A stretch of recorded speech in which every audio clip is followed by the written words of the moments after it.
ಶಾಂತಿ. ಮುರುಳಿಯ ದಿನಾಂಕ 22/7. ಬಾಬೋರ ಮಹಾವಾಕ್ಯಗಳು. ಬಾಬಾ ತಿಳಿಸ್ಕೊಡ್ತಾ ಇದ್ದಾರೆ, ಮಧುರ ಮಕ್ಕಳೇ, ದೇಹಿ ಅಭಿಮಾನಿಗಳಾದಾಗ ಶೀತಲ ಆಗಿ ಬಿಡುವಿರಿ, ವಿಕಾರಗಳ ವಾಸನೆ ಹೊರಟು ಹೋಗತ್ತೆ, ಅಂತರ್ಮುಖಿಗಳಾಗಿ ಹೂಗಳಾಗಿ ಬಿಡುವಿರಿ. ಪ್ರಶ್ನೆ: ಬಾಪ್ದಾದ ಎಲ್ಲ ಮಕ್ಕಳಿಗೆ ಯಾವ 2 ವರದಾನವನ್ನ ಕೊಡ್ತಾರೆ? ಅದನ್ನ ಸ್ವರೂಪದಲ್ಲಿ ತರುವಂತ ವಿಧಿ ಏನಾಗಿದೆ? ಬಾಬಾ ಹೇಳುತ್ತಾರೆ, ಎಲ್ಲ ಮಕ್ಕಳು ಶಾಂತಿ ಮತ್ತು ಸುಖದ ವರದಾನವನ್ನ ಬಾಬಾ ಕೊಡ್ತಾರೆ. ಬಾಬಾ ಹೇಳುತ್ತಾರೆ, ಮಕ್ಕಳೇ, ನೀವು ಶಾಂತಿಯಲ್ಲಿ ಇರುವಂತ ಅಭ್ಯಾಸವನ್ನ ಮಾಡಿ. ಯಾವುದೇ ಉಲ್ಟಾ ಸುಲ್ಟಾ ಮಾತನಾಡಬಾರದು. ಮಾತಾಡಿದ್ರೂ ಕೂಡ ನೀವು ಅವರಿಗೆ ಉತ್ತರವನ್ನ ಕೊಡಬಾರದು. ಶಾಂತಿಯಲ್ಲಿ ಇರಬೇಕು. ವ್ಯರ್ಥವಾದ ಮಾತುಗಳನ್ನ ಆಡಬಾರದು. ಯಾರಿಗೂ ದುಃಖವನ್ನ ಕೊಡಬಾರದು. ಬಾಯಿಯಲ್ಲಿ ಶಾಂತಿಯ ನಾಣ್ಯವನ್ನ ಹಾಕೊಂಡ್ಬಿಡಿ. ಬಾಬಾ ಈ 2 ವರದಾನವನ್ನ ಸ್ವರೂಪದಲ್ಲಿ, ಯಾವಾಗ ಬಾಯಿಯಲ್ಲಿ ಶಾಂತಿಯ ವರದಾನ, ಶಾಂತಿಯ ನಾಣ್ಯವನ್ನ ಹಾಕೊಂಡ್ಬಿಡ್ತೀವಿ, ಆಗ ಈ 2 ವರದಾನಗಳು ಸ್ವರೂಪದಲ್ಲಿ ಬಂದ್ಬಿಡ್ತದೆ. ಓಂ ಶಾಂತಿ. ಮಧುರಾತಿ ಮಧುರ ಮಕ್ಕಳು, ಕೆಲವೊಮ್ಮೆ ಕೆಲವರು ಸಮ್ಮುಖದಲ್ಲಿ ಇದ್ದೀರಿ, ಕೆಲವರು ದೂರದಲ್ಲಿ ಕುಳಿತಿದ್ದೀರಿ. ಸಮ್ಮುಖದಲ್ಲಿ ಯಾರಿರ್ತಾರೆ ಅಂದ್ರೆ, ಯಾರು ನೆನಪು ಮಾಡ್ತಾರೆ ಅವರೇ ಇರ್ತಾರೆ. ಏಕೆಂದ್ರೆ ನೆನಪಿನ ಯಾತ್ರೆಯಿಂದಲೇ ಎಲ್ಲವೂ ಸಮಾವೇಶ ಆಗಿದೆ. ಗಾಯನ ಮಾಡ್ಲಾಗತ್ತೆ ದೃಷ್ಟಿಯಿಂದ ಸೃಷ್ಟಿ. ಆತ್ಮದ ದೃಷ್ಟಿ ಹೋಗತ್ತೆ ಪರಂಪಿತನ ಕಡೆ. ಇನ್ನೇನೂ ಕೂಡ ಅವರಿಗೆ ಬೇರೆ ಯಾವುದೂ ಇಷ್ಟ ಆಗೋದಿಲ್ಲ. ಅವರು ನೆನಪು ಮಾಡೋದ್ರಿಂದಲೇ, ತಂದೆಯ ನೆನಪಿನಿಂದಲೇ ವಿಕರ್ಮ ವಿನಾಶ ಆಗತ್ತೆ. ತಮ್ಮ ಮೇಲೆ ಎಷ್ಟು ಎಚ್ಚರಿಕೆಯನ್ನ ಇಟ್ಕೊಳ್ಬೇಕಾಗಿದೆ. ನೆನಪು ಮಾಡದೇ ಇರೋದ್ರಿಂದ ಮಾಯೆ ತಿಳ್ಕೊಳ್ಳತ್ತೆ, ಇವರ ಯೋಗ ಕಟ್ ಆಗಿದೆ. ಆಗ ಮಾಯೆ ತನ್ನ ಕಡೆ ಆಕರ್ಷಣೆ ಮಾಡ್ಕೊಳ್ಳತ್ತೆ. ಒಂದಲ್ಲ ಒಂದು ಉಲ್ಟ ಕರ್ಮವನ್ನ ಮಾಡಿಸ್ಬಿಡತ್ತೆ. ಈ ರೀತಿ ತಂದೆ ನಿಂದನೆಯನ್ನ ಮಾಡಿಸತ್ತೆ. ಭಕ್ತಿ ಮಾರ್ಗದಲ್ಲಿ ಗಾಯನ ಇದೆ, ಬಾಬಾ ನನಗಾಗಿ ನೀವು ಬಿಟ್ರೆ ಅನ್ಯರಿಲ್ಲ. ಆಗ ಬಾಬಾ ಹೇಳ್ತಾರೆ, ಮಕ್ಕಳೇ, ಗುರಿ ಬಹಳ ಉನ್ನತವಾಗಿದೆ. ಕೆಲಸವನ್ನ ಮಾಡ್ತಾ ಇದ್ರು ತಂದೆ ನೆನಪನ್ನ ಮಾಡಬೇಕು. ಇದೇ ಶ್ರೇಷ್ಠ ಗುರಿಯಾಗಿದೆ. ಇದ್ರೊಳಗೆ ಪ್ರಾಕ್ಟೀಸ್ ಬಹಳ ಬೇಕಾಗಿದೆ. ಇಲ್ಲ ಅಂದ್ರೆ ನಿಂದಕರಾಗಿ ಬಿಡ್ತೀರಿ, ಉಲ್ಟಾ ಕರ್ಮ ಮಾಡುವಂತವ್ರಾಗ್ಬಿಡ್ತೀರಿ. ತಿಳ್ಕೊಳ್ಳಾಗ್ತದೆ, ಯಾರಲ್ಲಿ ಆದ್ರೂ ಕ್ರೋಧ ಬಂತು ಅಂದ್ರೆ ಪರಸ್ಪರ ಜಗಳ ಕಲಹ ಮಾಡ್ಕೊಳ್ತಾರೆ, ನಿಂದನೆಯನ್ನ ಮಾಡಿಸ್ಬಿಡ್ತಾರೆ. ಇದರಲ್ಲಿ ಬಹಳ ಎಚ್ಚರಿಕೆಯನ್ನ ಇಟ್ಕೊಳ್ಬೇಕು. ಗೃಹಸ್ಥ ವ್ಯವಹಾರದಲ್ಲಿರ್ತಾ ಬುದ್ಧಿ ತಂದೆಯ ಜೊತೆಗೆ ಜೋಡಿಸ್ಬೇಕು. ಈ ರೀತಿಯೆಲ್ಲ ಯಾರೂ ಕೂಡ ಇನ್ನ ಸಂಪೂರ್ಣರು ಆಗಿಲ್ಲ. ಪ್ರಯತ್ನ ಮಾಡ್ತಾ ಇದ್ದಾರೆ ದೇಹಿ ಅಭಿಮಾನಿ ಆಗೋದಿಕ್ಕೋಸ್ಕರ. ದೇಹಾಭಿಮಾನದಲ್ಲಿ ಬರೋದ್ರಿಂದ ಒಂದಲ್ಲ ಒಂದು ಉಲ್ಟಾ ಕೆಲಸಗಳಾಗ್ತಾ ಇರತ್ತೆ. ತಂದೆಯ ನಿಂದನೆಯನ್ನ ಮಾಡ್ಬಿಡ್ತಾರೆ. ಬಾಬಾ ಹೇಳ್ತಾರೆ, ಇಂತಹ ಸದ್ಗುರುವಿನ ನಿಂದನೆ ಮಾಡುವಂತವ್ರು ಲಕ್ಷ್ಮೀನಾರಾಯಣರ ಆಗೋದಿಕ್ಕೆ ಸಾಧ್ಯ ಇಲ್ಲ. ಆದ್ರಿಂದ ಪೂರ್ಣ ಪುರುಷಾರ್ಥವನ್ನ ಮಾಡ್ತಾ ಇರಬೇಕು. ಇದರಿಂದ ನೀವು ಬಹಳಷ್ಟು ಶೀತಲರು ಆಗಿಬಿಡುವಿರಿ. 5 ವಿಕಾರಗಳ ಮಾತಂತೂ ಎಲ್ಲವೂ ಬಿಟ್ಟೋಗಿದೆ. ತಂದೆಯಿಂದ ಬಹಳಷ್ಟು ತಾಕತ್ ಶಕ್ತಿ ಸಿಗ್ತಾ ಇದೆ. ಕೆಲಸ ಕಾರ್ಯವನ್ನ ಮಾಡ್ತಾ ಇರಬೇಕು. ತಂದೆ ಈ ರೀತಿ ಹೇಳೋದಿಲ್ಲ, ಕರ್ಮವನ್ನ ಮಾಡಬೇಡಿ ಅಂತ ಹೇಳಿ. ಅವರಂತೂ ನಿಮ್ಮ ಕರ್ಮ, ಸತ್ಯುಗದಲ್ಲಂತೂ ನೀವು ಮಾಡುವಂತ ಕರ್ಮ ಅಕರ್ಮವಾಗ್ಬಿಡತ್ತೆ. ಕಲಿಯುಗದಲ್ಲಿ ಯಾವುದೆಲ್ಲ ಕರ್ಮ ಆಗತ್ತೆ ಅದು ವಿಕರ್ಮ ಆಗತ್ತೆ. ಈಗ ಸಂಗಮ ಯುಗದಲ್ಲಿ ನೀವು ಎಲ್ಲವನ್ನ ಕಲ್ತ್ಕೊಳ್ತಾ ಇದ್ದೀರಿ. ಅಲ್ಲಿ ಯಾವುದೇ ಕಲಿಯುವಂತ ಮಾತು ಇರೋದಿಲ್ಲ. ಇಲ್ಲಿಯ ಶಿಕ್ಷಣವನ್ನ ಅಲ್ಲಿ ತೆಗೆದುಕೊಂಡು ಹೋಗ್ತೀರಿ. ತಂದೆ ನಾವು ಮಕ್ಕಳಿಗೆ ತಿಳಿಸ್ಕೊಡ್ತಾ ಇದ್ದಾರೆ, ಬಾಹಿರ್ಮುಖತೆಯಲ್ಲಿ ಬರೋದು ಒಳ್ಳೇದಲ್ಲ, ಅಂತರ್ಮುಖಿ ಭವ. ಅಲ್ಲಿ ಸಮಯ ಈ ರೀತಿ ಬರ್ತದೆ, ಯಾವಾಗ ನೀವು ಮಕ್ಕಳು ಅಂತರ್ಮುಖಿಯೇ ಆಗಿಬಿಡುವಿರಿ. ಕೇವಲ ತಂದೆ ಬಿಟ್ಟು ಬೇರೆ ಏನೂ ಕೂಡ ನೆನಪಿಗೆ ಬರಬಾರದು. ನೀವು ಇಲ್ಲಿ ಈಗ ಬಂದಿದ್ದೀರಿ, ಯಾರ ನೆನಪು ಕೂಡ ಮಾಡಬಾರ್ದಾಗಿದೆ. ಗರ್ಭದಿಂದ ಯಾವಾಗ ಹೊರಗೆ ಬರ್ತದೆ ಆಗ ಗೊತ್ತಾಗ್ತದೆ ಇವರು ನಮ್ಮ ತಂದೆ ತಾಯಿ ಆಗಿದ್ದಾರೆ. ನಂತರ ಯಾವಾಗ ಹೋಗ್ತೀರಿ, ಬಾಬಾ ಹೇಳ್ತಾರೆ, ಪ್ರತಿಯೊಬ್ಬರೂ ಈಗ ನಾವು ತಂದೆಯ ಮಕ್ಕಳಾಗಿದ್ದೇವೆ. ಇನ್ನ ತಂದೆ ಬಿಟ್ಟು ಬೇರೆ ಯಾವುದೂ ಕೂಡ ನೆನಪನ್ನ ಮಾಡಬಾರ್ದಾಗಿದೆ. ಬಲೆ ಇದಕ್ಕೆ ಸಮಯ ಹಿಡಿಸತ್ತೆ, ಆದ್ರೆ ಪುರುಷಾರ್ಥವನ್ನ ಪೂರ್ಣ ರೀತಿಯಲ್ಲಿ ಮಾಡಬೇಕಾಗಿದೆ. ಶರೀರದ ಬಗ್ಗೆ ಯಾವುದೇ ಭರವಸೆ ಇಲ್ಲ, ಪ್ರಯತ್ನ ಮಾಡ್ತಾ ಇರಬೇಕಾಗಿದೆ. ಮನೆಯಲ್ಲೂ ಕೂಡ ಬಹಳ ಶಾಂತಿಯಲ್ಲಿ ಇರಬೇಕು. ಯಾವುದೇ ಕಲಹ ಕ್ಲೇಶವನ್ನ ಮಾಡ್ಕೊಳ್ಬಾರ್ದು. ಇಲ್ಲ ಅಂದ್ರೆ ಎಲ್ಲರೂ ಹೇಳ್ತಾರೆ, ಇವರಲ್ಲಿ ಎಷ್ಟೊಂದು ಅಶಾಂತಿ ಇದೆ ಅಂತ ಹೇಳಿ. ಬಾಬಾ ಹೇಳ್ತಾರೆ, ಈಗ ನೀವು ಮಕ್ಕಳು ಇರಬೇಕು, ಬಹಳ ಶಾಂತವಾಗಿರ್ಬೇಕು. ನೀವು ಶಾಂತಿಯ ಆಸ್ತಿಯನ್ನ ಈಗ ಪಡ್ಕೊಳ್ಬೇಕಾಗಿದೆ. ಈಗ ನೀವು ಇರ್ತೀರಿ ಮುಳ್ಳುಗಳ ಮಧ್ಯದಲ್ಲಿನೇ, ಹೂಗಳ ಮಧ್ಯದಲ್ಲಂತೂ ಇಲ್ಲ. ಮುಳ್ಳುಗಳ ಮಧ್ಯದಲ್ಲಿ ಇದ್ದು ಹೂಗಳಾಗ್ಬೇಕಾಗಿದೆ. ಮುಳ್ಳುಗಳಾಗ್ಬಾರ್ದಾಗಿದೆ. ಎಷ್ಟು ನೀವು ತಂದೆಯನ್ನ ನೆನಪು ಮಾಡ್ತೀರಿ ಅಷ್ಟು ಶಾಂತವಾಗಿರ್ತೀರಿ. ಯಾರೇ ಉಲ್ಟಾ ಸುಲ್ಟಾ ಮಾತನಾಡಿದ್ರೂ ಕೂಡ ನೀವು ಶಾಂತಿಯಲ್ಲಿ ಇರಬೇಕು. ಆತ್ಮ ಇರೋದೇ ಶಾಂತಿ, ಆತ್ಮದ ಸ್ವಧರ್ಮನೇ ಶಾಂತಿ. ನಿಮ್ಗೆ ಗೊತ್ತಿದೆ, ಈಗ ನಾವು ವಾಪಸ್ ಮನೆಗೆ ಹೋಗ್ಬೇಕಾಗಿದೆ. ತಂದೆ ಶಾಂತಿಯ ಸಾಗರ ಆಗಿದ್ದಾರೆ. ಹೇಳಲಾಗತ್ತೆ, ನಿಮಗೂ ಶಾಂತಿಯ ಸಾಗರರು ನೀವಾಗ್ಬೇಕಾಗಿದೆ. ವ್ಯರ್ಥವಾದ ಮಾತುಗಳು ಬಹಳ ನಷ್ಟ ಉಂಟು ಮಾಡತ್ತೆ. ತಂದೆ ಡೈರೆಕ್ಷನ್ ಕೊಡ್ತಾರೆ, ಈ ರೀತಿಯ ವ್ಯರ್ಥ ಮಾತುಗಳನ್ನ ಆಡಬಾರ್ದಾಗಿದೆ. ಇದರಿಂದ ನೀವು ತಂದೆಯ ನಿಂದನೆಯನ್ನ ಮಾಡುವಂತವ್ರಾಗ್ಬಿಡ್ತೀರಿ. ಶಾಂತಿಯಲ್ಲಿ ಯಾರ ನಿಂದನೆ ವಿಕರ್ಮಗಳು ಆಗೋದಿಲ್ಲ. ತಂದೆಯನ್ನ ನೆನಪು ಮಾಡೋದ್ರಿಂದಲೇ ನಿಮ್ಮ ಎಲ್ಲ ವಿಕರ್ಮಗಳು ವಿನಾಶವಾಗತ್ತೆ. ಅಶಾಂತ ಸ್ವಯಂ ಆಗಬಾರದು, ಬೇರೆಯವರನ್ನು ಮಾಡಬಾರದು. ಯಾರಿಗೂ ದುಃಖವನ್ನ ಕೊಡೋದ್ರಿಂದ, ಯಾರಿಗಾದ್ರೂ ದುಃಖ ಕೊಡೋದ್ರಿಂದ ಆತ್ಮ ಬೇಸರಗೊಳ್ಬಿಡತ್ತೆ. ಬಹಳಷ್ಟು ಜನರದ್ದು ರಿಪೋರ್ಟ್ ಬಾಬನ ಹತ್ರ ಬರುತ್ತೆ. ಬಾಬನ ಮನೆಗೆ ಬಂದ್ರೂ ಕೂಡ ಅವರು ಬಹಳ ಅಶಾಂತಿಯನ್ನ ಉಂಟು ಮಾಡ್ಬಿಡ್ತಾರೆ. ಬಾಬಾ ಹೇಳ್ತಾರೆ, ನೀವು ನಿಮ್ಮ ಶಾಂತಿಯ ಸ್ವಧರ್ಮದಲ್ಲಿ ಇರಬೇಕು. ಹಾತಮ್ ತಾಯಿಯ ಒಂದು ಕತೆ ಇದೆ. ಅವರು ತಮ್ಮ ಮುಖದಲ್ಲಿ ನಾಣ್ಯವನ್ನ ಹಾಕೊಂಡ್ರು. ಶಬ್ದ ಬರೋದಿಲ್ಲ, ಅಂದ್ರೆ ಏನೂ ಮಾತನಾಡಕ್ಕಾಗೋದಿಲ್ಲ. ನೀವು ಮಕ್ಕಳು ಕೂಡ ಶಾಂತಿಯಲ್ಲಿ ಇರಬೇಕಾಗಿದೆ. ಮನುಷ್ಯ ಶಾಂತಿಗಾಗಿ ಬಹಳಷ್ಟು ಪೆಟ್ಟನ್ನ ತಿಂತಾರೆ. ಬಾಬಾ ಹೇಳ್ತಾರೆ, ನೀವು ಮಕ್ಕಳಿಗೆ ಗೊತ್ತಿದೆ, ನಮ್ಮ ಮಧುರಾತಿ ಮಧುರ ಬಾಬಾ ಶಾಂತಿಯ ಸಾಗರ ಆಗಿದ್ದಾರೆ. ಶಾಂತಿ ಮಾಡ್ತಾ ಇರ್ತಾರೆ. ವಿಶ್ವದಲ್ಲಿ ಶಾಂತಿ ಸ್ಥಾಪನೆಯ ಕಾರ್ಯವನ್ನ ಮಾಡ್ತಾರೆ. ತಮ್ಮ ಭವಿಷ್ಯ ಪದವಿಯನ್ನ ನೆನಪು ಮಾಡ್ಕೊಳ್ಬೇಕಾಗಿದೆ. ಅಲ್ಲಿ ಇರೋದೇ ಒಂದು ಧರ್ಮ, ಬೇರೆ ಯಾವ ಧರ್ಮ ಇರೋದಿಲ್ಲ. ಅದಕ್ಕೇನೆ ವಿಶ್ವದಲ್ಲಿ ಶಾಂತಿ ಅಂತ ಹೇಳಲಾಗತ್ತೆ. ಯಾವಾಗ ಅನ್ಯ ಧರ್ಮದವರು ಬರ್ತಾರೆ ಆಗ ಗಲಾಟೆ ಶುರುವಾಗತ್ತೆ. ಈಗ ಎಷ್ಟೊಂದು ಶಾಂತಿಯಲ್ಲಿ ಇರಬೇಕಾಗಿದೆ. ತಿಳ್ಕೊಳ್ಳಾಗ್ತದೆ, ನಮ್ಮದು ಅದು ಮನೆ ಆಗಿದೆ, ನಮ್ಮ ಸ್ವಧರ್ಮ ಶಾಂತಿಯಾಗಿದೆ. ಈ ರೀತಿಯಾಗಿ ಹೇಳೋದಿಲ್ಲ. ಶರೀರದ ಸ್ವಧರ್ಮ ಶಾಂತಿ ಅಂತ ಹೇಳೋದಿಲ್ಲ. ಶರೀರ ವಿನಾಶವಾಗುವಂತ ವಸ್ತು ಆಗಿದೆ, ಆತ್ಮ ಅವಿನಾಶಿಯಾಗಿದೆ. ಎಷ್ಟು ಸಮಯ ಆತ್ಮಗಳು ಅಲ್ಲಿ ಇರ್ತೇವೆ, ಶಾಂತಿಯ ಸ್ಥಿತಿಯಲ್ಲಿ ಇರ್ತೇವೆ. ಇನ್ನ ಇಡೀ ಜಗತ್ತಿನಲ್ಲಿ ಅಶಾಂತಿ ಇದೆ, ಆದ್ರಿಂದ ಶಾಂತಿ ಬೇಕು ಅಂತ ಬಯಸ್ತಾರೆ. ಆದ್ರೆ ಯಾರಾದ್ರೂ ಇಷ್ಟಪಡ್ತಾರೆ ನಾವು ಶಾಂತಿಯಲ್ಲಿ ಇರಬೇಕು ಅಂತ ಹೇಳಿ, ಆದ್ರೆ ಆ ರೀತಿ ಇರೋದಿಕ್ಕೆ ಸಾಧ್ಯ ಇಲ್ಲ. ಬಲೆ 63 ಜನ್ಮ ನೀವು ಇರ್ತೀರಿ, ನಂತರ ಬರ್ಲೇಬೇಕು. ತಮ್ಮ ಪಾರ್ಟ್ ದುಃಖ ಸುಖವನ್ನ ಮಾಡೋದಿಕ್ಕೆ ಬರ್ಲೇಬೇಕು, ನಂತರ ಹೋಗ್ತೀರಿ. ಡ್ರಾಮಾವನ್ನ ಚೆನ್ನಾಗಿ ಗಮನದಲ್ಲಿ ಇಟ್ಕೊಳ್ಬೇಕಾಗಿದೆ. ನೀವು ಮಕ್ಕಳು ಗಮನದಲ್ಲಿ ಇಟ್ಕೊಳ್ಬೇಕು. ಬಾಬಾ ನಮ್ಗೆ ವರದಾನವನ್ನ, ಸುಖ ಮತ್ತು ಶಾಂತಿಯ ವರದಾನವನ್ನ ಕೊಡ್ತಾ ಇದ್ದಾರೆ. ಬ್ರಹ್ಮರವರ ಆತ್ಮನೂ ಕೂಡ ಎಲ್ಲವನ್ನ ಕೇಳಿಸ್ಕೊಳ್ತಾ ಇದೆ. ಎಲ್ಲದಕ್ಕಿಂತ ಬಹಳ ಹತ್ತಿರದಲ್ಲಿ ಇರುವಂತದ್ದು ಬ್ರಹ್ಮ ಬಾಬೋರ ಕಿವಿ. ಆ ಕಿವಿಗಳ ಮೂಲಕ ಅವರು ಕೇಳಿಸ್ಕೊಳ್ತಾರೆ. ಇವರ ಒಂದು ಕಿವಿ ಮತ್ತು ಬಾಯಿ ಎರಡೂ ಕೂಡ ಶಿವಬಾಬನಿಗೆ ಬಹಳ ಹತ್ತಿರ. ನಿಮ್ಮದು ಬಹಳ ದೂರ ಇದೆ. ತಕ್ಷಣ ಬಾಬನ ಮಹಾವಾಕ್ಯವನ್ನ ಬ್ರಹ್ಮರವರ ಕಿವಿ ಮೂಲಕ ಕೇಳಿಸ್ಕೊಳ್ತಾರೆ. ಎಲ್ಲಾ ಮಾತನ್ನ ಮಾತನಾಡ್ಲಾಗ್ತದೆ. ಬಾಬಾ ಹೇಳ್ತಾರೆ, ಮಧುರಾತಿ ಮಧುರ ಮಕ್ಕಳೇ. ಮಧುರಾತಿ ಮಧುರ ಅಂತ ಎಲ್ಲರಿಗೂ ಹೇಳಲಾಗತ್ತೆ, ಏಕೆಂದ್ರೆ ಎಲ್ಲರೂ ಕೂಡ ಬಾಬನ ಮಕ್ಕಳು. ಯಾರೆಲ್ಲ ಜೀವಾತ್ಮಗಳಿದ್ದಾರೆ ಅವೆಲ್ಲ ತಂದೆ, ನಾವು ಮಕ್ಕಳು ಅವಿನಾಶಿಯಾಗಿದ್ದೇವೆ. ಶರೀರವಂತೂ ವಿನಾಶ ಆಗತ್ತೆ. ತಂದೆ ಅವಿನಾಶಿಯಾಗಿದ್ದಾರೆ. ನಾವು ಮಕ್ಕಳ ಆತ್ಮಗಳು ಅವಿನಾಶಿಯಾಗಿದೆ. ತಂದೆ ಮಕ್ಕಳೊಂದಿಗೆ ವಾರ್ತಾಲಾಪ ಮಾಡ್ತಾರೆ. ಇದಕ್ಕೆ ಹೇಳಲಾಗುತ್ತದೆ ಆತ್ಮಿಕ ನಾಲೆಡ್ಜ್. ಸುಪ್ರೀಂ ಆತ್ಮ ಕುಳಿತು ನಾವು ಆತ್ಮಗಳಿಗೆ ತಿಳಿಸ್ಕೊಡ್ತಾ ಇದ್ದಾರೆ. ತಂದೆಯ ಪ್ರೀತಿಯಂತೂ ಇದೆ. ಯಾರೆಲ್ಲ ಆತ್ಮಗಳು ಆತ್ಮ ಇದ್ದೇವೆ, ಬಲೆ ತಮೋ ಪ್ರಧಾನ ಆಗಿದ್ದಾರೆ. ತಿಳ್ಕೊಳ್ಳಾಗ್ತದೆ, ಎಲ್ಲರೂ ಈಗ ಮನೆಯಲ್ಲಿ ಇದ್ದಾಗ ಸತೋ ಪ್ರಧಾನವಾಗಿದ್ರಿ. ಎಲ್ಲರೂ ಈಗ ಕಲ್ಪ ಕಲ್ಪ ನಾವು ಬಂದು ಶಾಂತಿಯ ಮಾರ್ಗವನ್ನ ಬಾಬಾ ತಿಳಿಸ್ತಾ ಇದ್ದಾರೆ. ಇಲ್ಲಿ ವರವನ್ನ ಕೊಡುವಂತ ಮಾತಿಲ್ಲ. ಈ ರೀತಿ ಹೇಳೋದಿಲ್ಲ, ಧನವಾನ್ ಭವ ಆಯುಷ್ಮಾನ್ ಭವ ಅನ್ನುವಂಥದ್ದಲ್ಲ. ಸತ್ಯುಗದಲ್ಲಿ ನೀವು ಈ ರೀತಿ ಇದ್ರಿ, ಆದರೆ ಆಶೀರ್ವಾದವನ್ನ ಯಾರೂ ಕೊಡೋದಿಲ್ಲ. ಕೃಪೆ ಅಥವಾ ಆಶೀರ್ವಾದವನ್ನ ಬೇಡಬಾರದು. ತಂದೆ ಟೀಚರ್ ಆಗಿದ್ದಾರೆ. ಈ ಮಾತನ್ನ ನೆನಪು ಮಾಡಬೇಕು. ಶಿವಬಾಬಾ ತಂದೆನೂ ಆಗಿದ್ದಾರೆ, ಟೀಚರ್ ಆಗಿದ್ದಾರೆ, ಜ್ಞಾನ ಸಾಗರ ಕೂಡ ಆಗಿದ್ದಾರೆ. ತಂದೆನೇ ಕುಳಿತು ತಮ್ಮ ಮತ್ತು ರಚನೆಯ ಆದಿ ಮಧ್ಯ ಅಂತ್ಯದ ಜ್ಞಾನವನ್ನ ತಿಳಿಸ್ಕೊಡ್ತಾ ಇದ್ದಾರೆ. ಇದರಿಂದಲೇ ನಾವು ಚಕ್ರವರ್ತಿ ಮಹಾರಾಜರು ಆಗಿಬಿಡುತ್ತೇವೆ.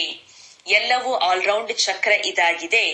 ಬಾಬಾ ತಿಳಿಸ್ತಾರೆ, ಈ ಸಮಯ ಇಡೀ ಸೃಷ್ಟಿ ರಾವಣ ರಾಜ್ಯದಲ್ಲಿ ಇದೆ. ರಾವಣ ಅಂದ್ರೆ ಕೇವಲ ಲಂಕೆಯಲ್ಲಿ ಮಾತ್ರ ಅಲ್ಲ, ಇದು ಬೇಹದ್ದಿನ ಲಂಕೆ ಆಗಿದೆ. 4 ಕಡೆ ನೀರಿದೆ. ಇಡೀ ಲಂಕೆ ರಾವಣ ರಾಜ್ಯ ಆಗಿದೆ. ಈಗ ಪುನಃ ರಾಮನದ್ದು ಆಗ್ತಾ ಇದೆ. ಲಂಕೆ ಅಂತೂ ಬಂಗಾರದ್ದು ಇತ್ತು. ಅಲ್ಲಿ ಬಂಗಾರ ಬಹಳಷ್ಟು ಹೇರಳವಾಗಿತ್ತು. ಒಂದು ದೃಷ್ಟಾಂತವನ್ನ ಕೊಡ್ಲಾಗತ್ತೆ. ಧ್ಯಾನದಲ್ಲಿ ಹೋಗಿದ್ರು, ಅಲ್ಲಿ ಒಂದು ಬಂಗಾರದ ಇಟ್ಟಿಗೆಯನ್ನ ನೋಡಿದ್ರು. ಹೇಗೆ ಇಲ್ಲಿ ಮಣ್ಣಿನ ಇಟ್ಟಿಗೆಗಳಿರುತ್ತೆ, ಅಲ್ಲಿ ಸ್ವರ್ಗದಲ್ಲಿ ಬಂಗಾರದ ಇಟ್ಟಂಗಿಗಳು ಇರ್ತದೆ ಅಂದಾಗ ಅವರಿಗೆ ವಿಚಾರ ಬಂತು, ಈ ಒಂದು ಇಟ್ಟಿಗೆನ ತೆಗೆದುಕೊಂಡು ಹೋಗೋಣ ಅಂತ ಹೇಳಿ. ಹೇಗೆ ನಾಟಕವನ್ನ ಮಾಡಲಾಗಿದೆ. ಭಾರತದ್ದು ಬಹಳ ಪ್ರಸಿದ್ಧಿ ಇದೆ. ಅನ್ನೆ ಯಾವ ಖಂಡದಲ್ಲೂ ಇಷ್ಟೊಂದು ಮುತ್ತು ರತ್ನಗಳು ಇರುವುದಿಲ್ಲ. ಬಾಬಾ ಹೇಳ್ತಾರೆ, ನಾನು ಎಲ್ಲರನ್ನ ವಾಪಸ್ ಕರ್ಕೊಂಡು ಹೋಗ್ತೇನೆ, ಗೈಡ್ ಆಗಿ ಕರ್ಕೊಂಡು ಹೋಗ್ತೇನೆ. ನಡೀರಿ ಮಕ್ಕಳೇ, ಈಗ ಮನೆಗೆ ಹೋಗ್ಬೇಕಾಗಿದೆ. ಆತ್ಮ ಪತಿತ ಆಗಿದೆ. ಪಾವನ ಆಗದೆ ಮನೆಗೆ ಹೋಗಲು ಸಾಧ್ಯವಿಲ್ಲ. ಪತಿತರನ್ನ ಪಾವನರನ್ನಾಗಿ ಮಾಡುವಂತ ತಂದೆ ಒಬ್ಬರೇ ಆಗಿದ್ದಾರೆ. ಆದ್ರಿಂದ ಎಲ್ಲರೂ ಇಲ್ಲೇ ಇದ್ದಾರೆ. ವಾಪಸ್ ಯಾರೊಬ್ರು ಹೋಗೋದಿಕ್ಕೆ ಸಾಧ್ಯ ಇಲ್ಲ. ಇದು ಕಾನೂನು ಇಲ್ಲ. ಬಾಬಾ ಹೇಳ್ತಾರೆ, ಮಕ್ಕಳೇ, ಮಾಯೆ ನಿಮ್ಮನ್ನ ಇನ್ನೂ ಜೋರಾಗಿ ದೇಹಾಭಿಮಾನದಲ್ಲಿ ತರುತ್ತೆ. ತಂದೆಯನ್ನ ನೆನಪು ಮಾಡೋದಿಕ್ಕೆ ಬಿಡೋದಿಲ್ಲ. ನೀವು ಮಕ್ಕಳು ಎಚ್ಚರಿಕೆಯಿಂದ ಇರಬೇಕು. ಇದರ ಮೇಲೆ ಯುದ್ಧ ನಡೀತಾ ಇರತ್ತೆ. ಕಣ್ಣುಗಳು ಕೂಡ ಬಹಳಷ್ಟು ಮೋಸ ಮಾಡತ್ತೆ. ಈ ಕಣ್ಣುಗಳು ನಿಮ್ಮ ಕಂಟ್ರೋಲ್ ನಲ್ಲಿ ಇಟ್ಕೊಳ್ಬೇಕಾಗಿದೆ. ನೋಡ್ಲಾಗತ್ತೆ ಸಹೋದರ ಸಹೋದರಿಯ ದೃಷ್ಟಿಯಲ್ಲೂ ಸರಿ ಇಲ್ಲ. ಈಗ ತಿಳ್ಕೊಳ್ಳಾಗ್ತದೆ ಎಲ್ಲರೂ ಸಹೋದರಾತ್ಮಗಳು ಅಂತ ತಿಳ್ಕೊಳ್ಳಿ. ಎಲ್ಲರಿಗೂ ಹೇಳಲಾಗ್ತದೆ ನಾವೆಲ್ಲ ಸಹೋದರಾತ್ಮಗಳಾಗಿದ್ದೇವೆ, ಆದ್ರೆ ಏನನ್ನೂ ತಿಳ್ಕೊಳ್ಳೋದೇ ಇಲ್ಲ. ಹೇಗೆ ಕಪ್ಪೆ ಟ್ರಾ ಮಾಡ್ತಾ ಇರುತ್ತೆ, ಅರ್ಥವನ್ನ ತಿಳ್ಕೊಂಡಿಲ್ಲ. ಈಗ ನೀವು ಪ್ರತಿಯೊಂದು ಮಾತನ್ನ ಯಥಾರ್ಥವಾಗಿ ತಿಳ್ಕೊಂಡಿದ್ದೀರಾ. ಬಾಬಾ ಮಧುರಾತಿ ಮಧುರ ಮಕ್ಕಳಿಗೆ ಕುಳಿತು ತಿಳಿಸ್ಕೊಡ್ತಾ ಇದ್ದಾರೆ. ನೀವು ಭಕ್ತಿ ಮಾರ್ಗದಲ್ಲಿ ಪ್ರಿಯತಮೆಯರಾಗಿದ್ರಿ, ಪ್ರಿಯತಮ ತಂದೆಯನ್ನು ನೆನಪು ಮಾಡ್ತಾ ಇದ್ರಿ. ದುಃಖದಲ್ಲಿ ಎಲ್ಲರೂ ತಕ್ಷಣ ತಂದೆಯನ್ನು ನೆನಪು ಮಾಡ್ತಾರೆ, ಅಯ್ಯೋ ರಾಮ ಅಂತ ಹೇಳಿ. ಹೇ ಭಗವಂತ, ನಮ್ಮ ಮೇಲೆ ದಯೆ ಮಾಡು. ಸ್ವರ್ಗದಲ್ಲಿ ಅಂತೂ ಯಾರೂ ಕೂಡ ಈ ರೀತಿಯಾಗಿ ಕರೆಯೋದಿಲ್ಲ. ಅಲ್ಲಿ ರಾವಣನ ರಾಜ್ಯನೇ ಇರೋದಿಲ್ಲ. ಬಾಬಾ ಹೇಳುತ್ತಾರೆ, ನಿಮ್ಮನ್ನು ರಾಮ ರಾಜ್ಯದಲ್ಲಿ ನಾನು ಕರ್ಕೊಂಡು ಹೋಗ್ತೇನೆ. ಅಂದ ಮೇಲೆ ನನ್ನ ಮತದಂತೆ ನೀವು ಅವಶ್ಯ ನಡಿಬೇಕಾಗಿದೆ. ಈಗ ನಿಮಗೆ ಸಿಗ್ತಾ ಇದೆ ಈಶ್ವರನ ಮತ, ನಂತರ ಸಿಗುತ್ತದೆ ದೈವೀ ಮತ. ಈ ಕಲ್ಯಾಣಕಾರಿ ಸಂಗಮ ಯುಗವನ್ನ ಯಾರೂ ಕೂಡ ತಿಳ್ಕೊಂಡೇ ಇಲ್ಲ. ಏಕೆಂದ್ರೆ ಎಲ್ಲರಿಗೂ ತಿಳಿಸ್ಕೊಡ್ಲಾಗಿದೆ, ಕಲಿಯುಗ ತಿಳ್ಕೊಂಡಿದ್ದಾರೆ ಇನ್ನು ಚಿಕ್ಕ ಬಾಲಕ ಅಂತ ಹೇಳಿ. ಲಕ್ಷಾಂತರ ವರ್ಷ ಇನ್ನು ಕಲಿಯುಗಕ್ಕೆ ಇದೆ ಅಂತ ತಿಳ್ಕೊಂಡಿದ್ದಾರೆ. ಬಾಬಾ ಹೇಳುತ್ತಾರೆ, ಇದೆಲ್ಲ ಭಕ್ತಿಯ ಘೋರ ಅಂಧಕಾರ ಆಗಿದೆ. ಜ್ಞಾನ ಅಂದ್ರೆ ಬೆಳಕು. ಡ್ರಾಮಾನುಸಾರ ಭಕ್ತಿಯದ್ದು ಫಿಕ್ಸ್ ಇದೆ. ಇದು ಕೂಡ ಮತ್ತೆ ಪುನಃ ಆಗತ್ತೆ. ಈಗ ನೀವು ತಿಳ್ಕೊಳ್ತೀರಿ, ಭಗವಂತ ಸಿಕ್ಕಿದ್ದಾರೆ. ಎಲ್ಲ ಅಲೆದಾಟದಿಂದ ನಮ್ಮನ್ನ ಬಂದ್ ಮಾಡಿಸಿದ್ದಾರೆ. ನೀವ್ ಹೇಳ್ತೀರಿ, ನಾ ಹೋಗ್ತೀವಿ ಬಾಬನ ಬಳಿ ಅಥವಾ ಬಾಪ್ ದಾದಾವರ ಬಳಿ. ಈ ಮಾತುಗಳನ್ನ ಮನುಷ್ಯರು ತಿಳ್ಕೊಳಕ್ ಸಾಧ್ಯ ಇಲ್ಲ. ನಿಮ್ಮಲ್ಲೂ ಕೂಡ ಯಾರಿಗೆ ಪೂರ್ಣ ನಿಶ್ಚಯ ಕುತ್ಕೊಳ್ಳೋದಿಲ್ಲೋ, ಮಾಯೆ ಏಕದಂ ಅವರನ್ನ ತನ್ನ ವಶ ಮಾಡ್ಕೊಂಡ್ ಬಿಡತ್ತೆ. ಏಕದಂ ಗಜ ಗ್ರಾಹಕನನ್ನ ತಿಂದ್ ಹಾಕಿತು ಅಂತ ಹೇಳಲಾಗತ್ತೆ. ಆಶ್ಚರ್ಯವಾಗಿ ಕೇಳುತ್ತಾರೆ, ಹಳೇದೆಲ್ಲನೂ ಕೂಡ ಹೊರಟೋಯ್ತು, ಅದರದ್ದು ಕೂಡ ಗಾಯನ ಇದೆ. ಒಳ್ಳೊಳ್ಳೆ ಮಹಾರಥಿಗಳಿಗೂ ಕೂಡ ಮಾಯೆ ತಿಂದ್ ಹಾಕ್ಬಿಡತ್ತೆ. ಬಾಬರಿಗೆ ಬರೀತಾರೆ, ಬಾಬಾ ನಾವು ನಮ್ಮ ತಮ್ಮ ಮಾಯೆಯನ್ನ ಕಳಿಸ್ಬೇಡಿ ಅಂತ ಬಾಬನಿಗೆ ಪತ್ರ ಬರೀತಾರೆ ಮಕ್ಕಳು. ಅರೆ, ಈ ರೀತಿಯಾಗಿ ಮಾಡೋದಿಕ್ ಸಾಧ್ಯನಾ? ರಾವಣ ತನ್ನ ರಾಜ್ಯ ಮಾಡ್ತಾ ಇದ್ದಾನೆ, ನಾವು ನಮ್ಮ ರಾಜ್ಯ ಸ್ಥಾಪನೆ ಮಾಡ್ತಾ ಇದ್ದೇವೆ. ಈ ಒಂದು ಮಾಯೆ ಆಟ ಪರಂಪರೆಯಿಂದ ನಡೀತಾ ಬಂದಿದೆ. ರಾವಣನು ನಿಮ್ಮ ಎಲ್ಲದಕ್ಕಿಂತ ಬಹಳ ದೊಡ್ಡ ಶತ್ರು ಆಗಿದ್ದಾನೆ. ತಿಳ್ಕೊಳ್ಳಾಗತ್ತೆ, ರಾವಣ ಶತ್ರು ಆಗಿದ್ದಾನೆ. ಆದ್ರಿಂದ ಅವನನ್ನ ಪ್ರತಿ ವರ್ಷ ಸುಡ್ತಾರೆ. ಮೈಸೂರಿನಲ್ಲಿಯೂ ಕೂಡ ದಸರಾವನ್ನ ಬಹಳ ಆಚರಿಸ್ತಾರೆ. ಆದ್ರೆ ಯಾಕೆ ಏನು ಅಂತ ಹೇಳಿ ಸರಿಯಾಗಿ ತಿಳ್ಕೊಂಡಿಲ್ಲ. ನಿಮ್ಮದು ಹೆಸರು ಶಿವ ಶಕ್ತಿ ಸೈನ್ಯ ಆಗಿದೆ. ನಂತರ ಹೆಸರು ಅಲ್ಲಿ ಒಂದು ಮಂಗನ ಸೈನ್ಯವನ್ನ ಹಾಕ್ಬಿಟ್ಟಿದ್ದಾರೆ. ನೀವು ತಿಳ್ಕೊಳ್ತೀರಿ, ನಾವು ಈಗ ಮಂದಿರದ ಮಂಗನ ಸಮಾನ ಆಗಿದ್ವಿ. ಈಗ ಶಿವಬಾಬು ಅವರ ಶಕ್ತಿಯನ್ನ ಪಡ್ಕೊಳ್ತಾ ಇದ್ದೇವೆ ರಾವಣನ ಮೇಲೆ ಗೆಲುವನ್ನ ಸಾಧಿಸೋದಿಕ್ಕೋಸ್ಕರ. ಬಾಬಾ ಹೇಳುತ್ತಾರೆ, ನಾನು ಬಂದು ರಾಜಯೋಗವನ್ನ ಕಲಿಸ್ತೇನೆ. ಇದರ ಬಗ್ಗೆ ಕತೆಗಳು ಅನೇಕ ಮಾಡಲ್ಪಟ್ಟಿದೆ. ಅಮರ ಕಥೆಯನ್ನ ಅಂತ ಹೇಳಲಾಗ್ತದೆ. ನಿಮಗೆ ಗೊತ್ತಿದೆ, ಬಾಬಾ ನಮಗೆ ಅಮರ ಕಥೆಯನ್ನ ತಿಳಿಸ್ತಾ ಇದ್ದಾರೆ. ಬಾಕಿ ಯಾವುದೇ ಬೆಟ್ಟ ಮುಂತಾದವುಗಳ ಅಲ್ಲೆಲ್ಲೋ ಕುಳಿತು ತಿಳಿಸಿಕೊಡುವಂತ ಮಾತಿಲ್ಲ. ಹೇಳಲಾಗತ್ತೆ, ಶಂಕರ ಪಾರ್ವತಿಗೆ ಅಮರ ಕಥೆಯನ್ನು ತಿಳಿಸಿದ್ರು ಅಂತ ಹೇಳಿ ಶಿವ ಶಂಕರನ ಚಿತ್ರವನ್ನ ಇಡ್ತಾರೆ. ಇಬ್ಬರದ್ದು ಕೂಡ ಒಟ್ಟಿಗೆ ಸೇರಿಸಿದ್ದಾರೆ. ಇದೆಲ್ಲವೂ ಕೂಡ ಭಕ್ತಿ ಮಾರ್ಗ ಆಗಿದೆ. ದಿನ ಪ್ರತಿ ದಿನ ಎಲ್ಲವೂ ತಮೋ ಪ್ರಧಾನ ಆಗ್ತಾ ಹೋಗತ್ತೆ. ಸತೋ ಪ್ರಧಾನದಿಂದ ಸತೋ ಆಗ್ತಾ ಹೋಗ್ತೀರಿ. ನಂತರ ಎರಡು ಕಲೆಗಳು ಕಡಿಮೆಯಾಗ್ತಾ ಹೋಗತ್ತೆ. ತ್ರೇತಾವನ್ನು ಕೂಡ ವಾಸ್ತವದಲ್ಲಿ ಸ್ವರ್ಗ ಅಂತ ಹೇಳೋದಿಲ್ಲ. ಬಾಬಾ ಬರ್ತಾರೆ ನೀವು ಮಕ್ಕಳನ್ನ ಸ್ವರ್ಗವಾಸಿಗಳನ್ನಾಗಿ ಮಾಡೋದಿಕ್ಕೋಸ್ಕರ. ತಂದೆ ಹೇಳ್ತಾರೆ, ಬ್ರಾಹ್ಮಣ ಕುಲ ಮತ್ತು ಸೂರ್ಯವಂಶಿ ಚಂದ್ರವಂಶಿ ಕುಲ ಎರಡೂ ಕೂಡ ಸ್ಥಾಪನೆ ಆಗ್ತಾ ಇದೆ. ರಾಮಚಂದ್ರನನ್ನ ಕ್ಷತ್ರಿಯದ ಚಿಹ್ನೆಯನ್ನ ಕೊಟ್ಟಿದ್ದಾರೆ. ನೀವು ಎಲ್ಲರೂ ಕ್ಷತ್ರಿಯರಾಗಿದ್ದೀರಾ ಅಲ್ಲವೇ? ಯಾರು ಮಾಯೆಯ ಮೇಲೆ ವಿಜಯವನ್ನ ಪಡ್ಕೊಳ್ತೀರಿ? ಕಡಿಮೆ ಅಂಕಗಳಿಂದ ಪಾಸ್ ಆಗುವಂತವ್ರು ಚಂದ್ರವಂಶಿಗಳು ಅಂತ ಹೇಳಲಾಗತ್ತೆ. ಆದ್ದರಿಂದ ರಾಮನಿಗೆ ಬಾಣವನ್ನ ಮುಂತಾದವನ್ನ ತೋರಿಸಿದ್ದಾರೆ. ಹಿಂಸೆಯಂತೂ ತ್ರೇತಾದಲ್ಲಿ ಇರೋದಿಲ್ಲ. ಗಾಯನವಿದೆ, ರಾಮರಾಜ್ಯ ರಾಮಪ್ರಜಾ. ಆದರೆ ಈ ಒಂದು ಕ್ಷತ್ರಿಯತನದ ನಿಶಾನಿಯನ್ನ ಕೊಟ್ಟಿದ್ದಾರೆ. ಮನುಷ್ಯರು ಗೊಂದಲಕ್ಕೊಳಗಾಗ್ತಾರೆ. ಈ ಒಂದು ಕತ್ತಿ ಗುರಾಣಿ ಮುಂತಾದವುಗಳು ಅವಶ್ಯಕತೆ ಇಲ್ಲ. ಶಕ್ತಿಗಳಿಗಾಗಿ ಈ ಒಂದು ಎಲ್ಲ ಆಯುಧಗಳನ್ನ ತೋರಿಸಿದ್ದಾರೆ. ಏನನ್ನೂ ಕೂಡ ಸರಿಯಾಗಿ ತಿಳ್ಕೊಳ್ಳೋದೇ ಇಲ್ಲ. ನೀವು ಮಕ್ಕಳಿಗೆ ಈಗ ಗೊತ್ತಾಗಿದೆ, ತಂದೆ ಜ್ಞಾನ ಸಾಗರ ಆಗಿದ್ದಾರೆ. ಆದ್ದರಿಂದ ತಂದೆನೇ ಆದಿ ಮಧ್ಯ ಅಂತ್ಯದ ರಹಸ್ಯವನ್ನ ತಿಳಿಸ್ಕೊಡ್ತಾರೆ. ಬೇಹದ್ದಿನ ತಂದೆಯ ಮಕ್ಕಳು ಅವರಿಗೆ ಬಹಳ ಪ್ರೀತಿ ಇದೆ. ಆ ಹದ್ದಿನ ತಂದೆಯ ಜೊತೆಗೆ ಅಲ್ಲ. 21 ಜನ್ಮಗಳಿಗಾಗಿ ನೀವು ಮಕ್ಕಳು ಸುಖವನ್ನೇ ಅನುಭವ ಮಾಡ್ತೀರಿ. ಬಹಳ ಲವ್ಲಿ ತಂದೆ ಆಗಿದ್ದೀರಿ. ಎಷ್ಟು ಲವ್ಲಿ ತಂದೆ. ನಿಮ್ಮದು ಎಲ್ಲ ದುಃಖವನ್ನ ದೂರ ಮಾಡ್ಬಿಡ್ತಾರೆ. ಸುಖದ ಆಸ್ತಿಯನ್ನ ಬಾಬಾ ಕೊಡ್ತಾರೆ. ಇನ್ನ ಸ್ವರ್ಗದಲ್ಲಂತೂ ದುಃಖದ ನಾಮೋ ನಿಶಾನ್ ಇರೋದಿಲ್ಲ. ಈಗ ಇದು ಬುದ್ಧಿಯಲ್ಲಿ ಅವಶ್ಯ ಇರಬೇಕಾಗಿದೆ. ಇದನ್ನ ಮರಿಬಾರದು. ಇದು ಎಷ್ಟು ಸಹಜ ಇದೆ. ಕೇವಲ ಮುರುಳಿಯನ್ನ ಚೆನ್ನಾಗಿ ಓದ್ಬೇಕು, ಕೇಳ್ಬೇಕು. ನಂತರ ಹೇಳ್ತಾರೆ ಬ್ರಾಹ್ಮಣಿಯರು ಬೇಕು ಅಂತ ಹೇಳಿ. ಬ್ರಾಹ್ಮಣಿಯರಿಲ್ಲದೆ ಧಾರಣೆ ಆಗೋದಿಲ್ಲ. ಅರೆ, ಸತ್ಯನಾರಾಯಣನ ಕಥೆಯಂತೂ ಚಿಕ್ಕ ಮಕ್ಕಳು ಕೂಡ ನೆನಪಿಟ್ಕೊಂಡು ತಿಳಿಸ್ತಾರೆ. ನಾನಂತೂ ನಿಮಗೆ ಪ್ರತಿನಿತ್ಯ ತಿಳಿಸ್ಕೊಡ್ತೇನೆ. ತಂದೆಯನ್ನ ನೆನಪು ಮಾಡಿ. ಈ ಜ್ಞಾನವಂತೂ 7 ದಿನಗಳಲ್ಲಿ ಬುದ್ಧಿಯಲ್ಲಿ ಅವಶ್ಯ ಕುಳಿತುಕೊಳ್ಬೇಕಾಗಿದೆ. ಆದ್ರೆ ಮಕ್ಕಳು ಮರ್ತು ಬಿಡ್ತಾರೆ. ಅದಕ್ಕೆ ಬಾಬಾ ಇದು ಬಹಳ ಆಶ್ಚರ್ಯ ಅಂತ ಹೇಳಿ ಬಾಬಾ ತಿಳಿಸ್ಕೊಡ್ತಾ ಇದ್ದಾರೆ. ಅಚ್ಚಾ मीठे मीठे सिखिलते बच्चों प्रति माता पिता बाप दादा का याद प्यार और गुड मॉर्निंग. रूहानी बाप की रूहानी बच्चों को नमस्ते. ಆತ್ಮಿಕ ತಂದೆಗೆ ಆತ್ಮಿಕ ಮಕ್ಕಳ ನೆನಪು, ಪ್ರೀತಿ ಹಾಗೂ ನಮಸ್ತೆ ನಮಸ್ತೆ ನಮಸ್ತೆ.